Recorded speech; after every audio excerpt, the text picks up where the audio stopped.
Hello, everybody, and welcome back to the channel. If you're new here, my name is Chris. This is Cruising on Comps, and today we're going to talk about something that is very near and dear to my heart, and that's cruising solo. Over half of the cruises that I've taken, I've cruised by myself. I love it personally, and if it's something you're considering doing, this video is for you. I'm going to give you my top 5 tips of things to take into consideration when you're going to cruise solo, and then I'm going to give you a bonus at the end, which is something that you should never, ever, ever do if you're cruising by yourself. So hang out. We'll be right back and jump into it.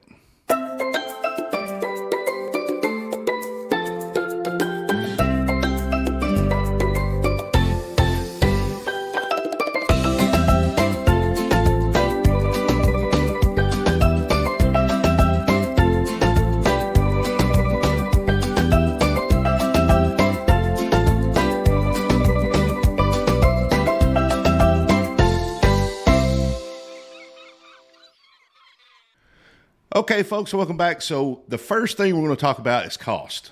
And most cruise lines do not have a solo supplement. There are a few out there that do, and I encourage you to do some research, figure out what ships possibly have some vacancy and stuff like that. But most cruise lines, at the bare minimum, are going to charge you one person plus almost, 2 people's cabin fare. You get a little bit of a discount on some of them, but some of them will just charge you double occupancy no matter what. So you need to take that into consideration. It's most likely going to be more expensive. And that's not just for the cruise fare. You have to also take into consideration if you're going to be spending the night in a hotel the night before, you're not going to be splitting that cost. If you're going to be taking an Uber or a taxi from the hotel to the cruise port, you're not going to be splitting that cost. There's a lot of things that can add up really, really fast when it comes to the cost of the cruise if you're cruising solo.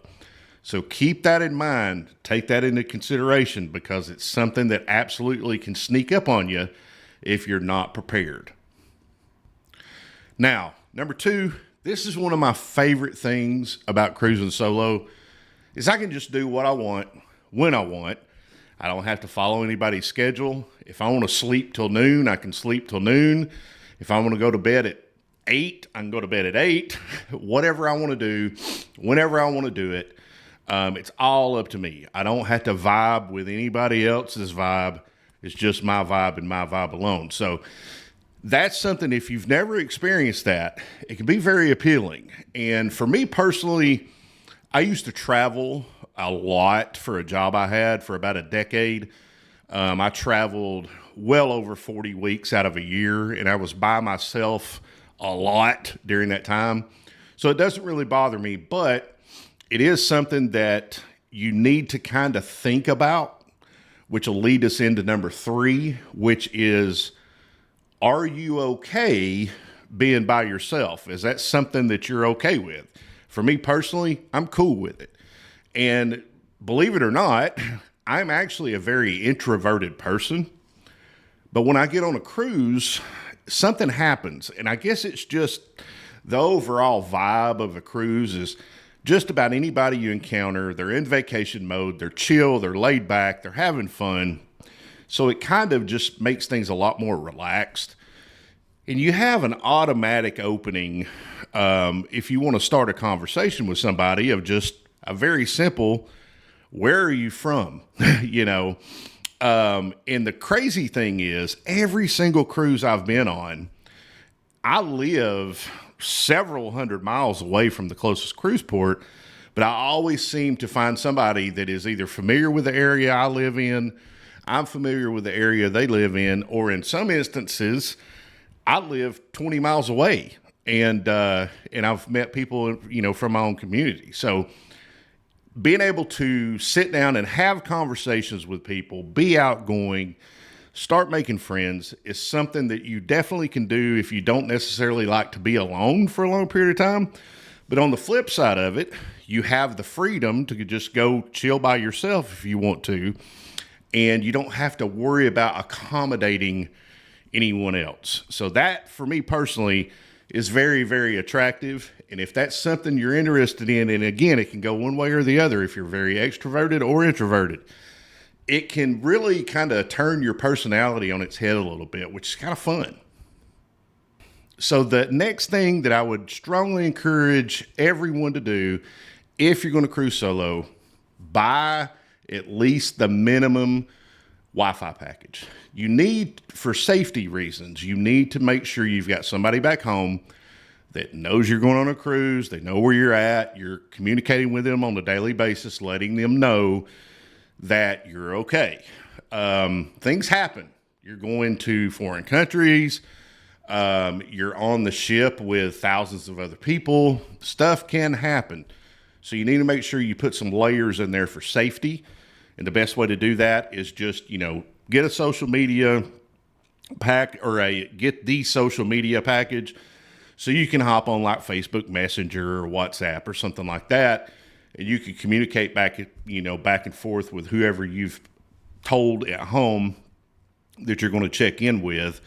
That way they know you're safe. And if something were to happen, you've got kind of a safeguard there of, hey, I didn't hear from Chris today. Here's the contact information he gave me to call in case I didn't hear from him, and then move through that process. So very important to do that. Another thing about safety that I do, and this is totally up to you, but if I'm cruising solo, I definitely watch my alcohol consumption. I would strongly suggest this if you're a female that is cruising solo. But even with a male, and I gamble, I have a channel about gambling on a cruise. So there is at least the thought process that may be there of he may or might have a lot of money on him or in his safe in his room. Now, that's not the way I handle my money for protection, purposes, but that thought may be there.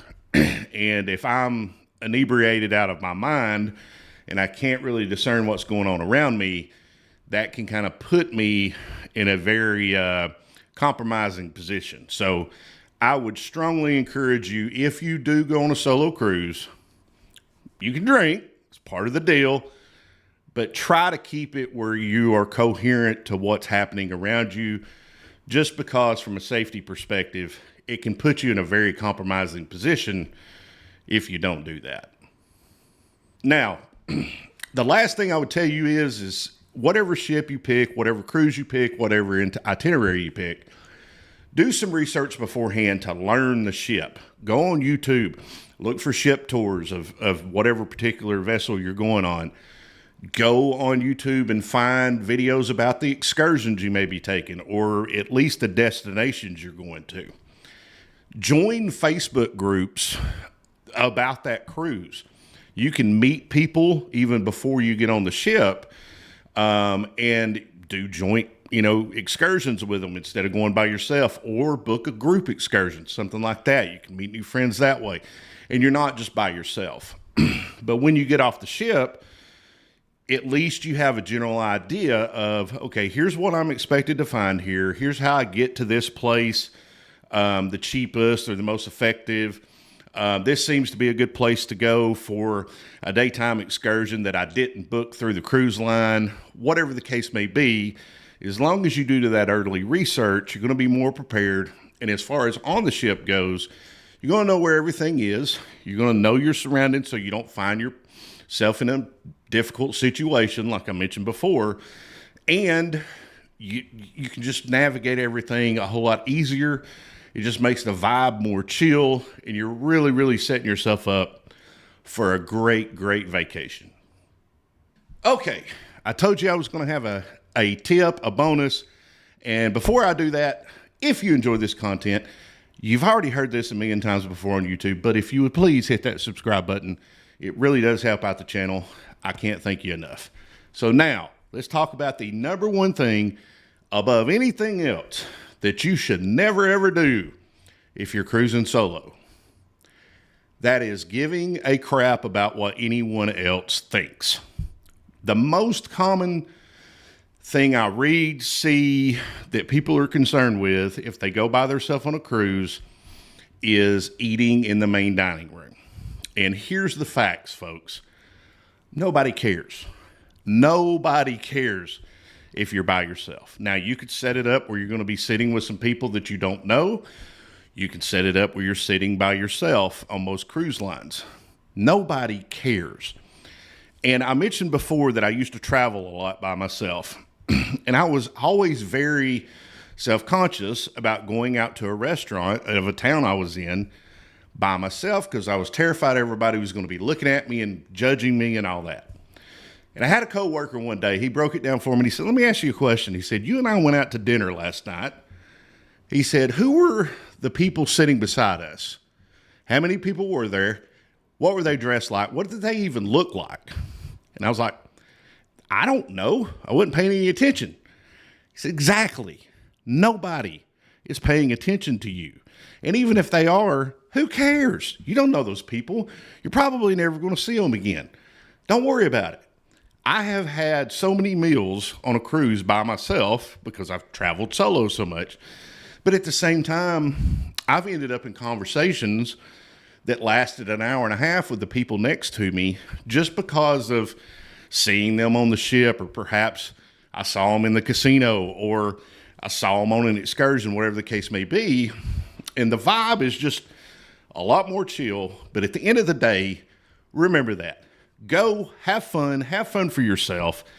Don't give a crap what anybody else thinks. It's your vacation, not theirs. All right, so thank you for taking the time to watch this. For all my loyal subscribers, thank you for sticking with me. I know I've been kind of all over the place with posting lately or not posting at all. I apologize for that, but I'm excited to be back. I'm excited to get some more content out there to y'all. Really thank you for sticking around. Y'all have a great one. I'll catch you on the next one. See ya.